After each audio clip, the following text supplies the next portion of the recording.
আসসালামু আলাইকুম viewers, welcome back to my channel. আশা করি সবাই ভালো আছেন। আজকে আসলাম আমরা 706 ফেব্রিক্স থেকে নতুন কিছু সুতি গজ কাপড় নিয়ে।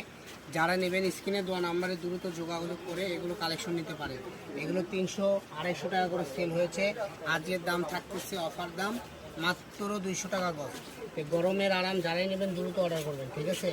দেখেন কত সুন্দর সুন্দর কালেকশন। এটাগুলো অফারে চলতেছে, এই অফারটা এই মাসেই থাকবে। আর এই কালেকশনগুলো এইটুকুই আছে, বেশি নাই। শেষ হয়ে গেলে পরে আর পাবেন না। তো একটা ডিজাইন দেখানো শেষ, আমাদের কাছে আরেকটা ডিজাইন চলে আসছে। সেম কাপড়েরই প্রিন্ট আলাদা, দেখেন একই চিকেন কারি, শুধু প্রিন্টগুলো আলাদা হবে। তো এখান থেকে যার যেটা ভালো লাগবে দ্রুত স্ক্রিনশট দেবেন আর পাঠিয়ে দেবেন। বাংলাদেশের যে কোনো জায়গায় থেকে এগুলো হোম ডেলিভারি নিতে পারবেন। ডেলিভারি চার্জ 150 টাকা, কাপড়ের দাম 200 টাকা, ঠিক আছে? গজ থাকবে পার গজ 200, পার গজ 200 টাকা গজে এই কালেকশনগুলো আপনারা পেয়ে যাবেন। তো এই ডিজাইন শেষ, আমাদের কাছে আরেকটা ডিজাইন চলে আসলো। এই যে একটা ডিজাইন।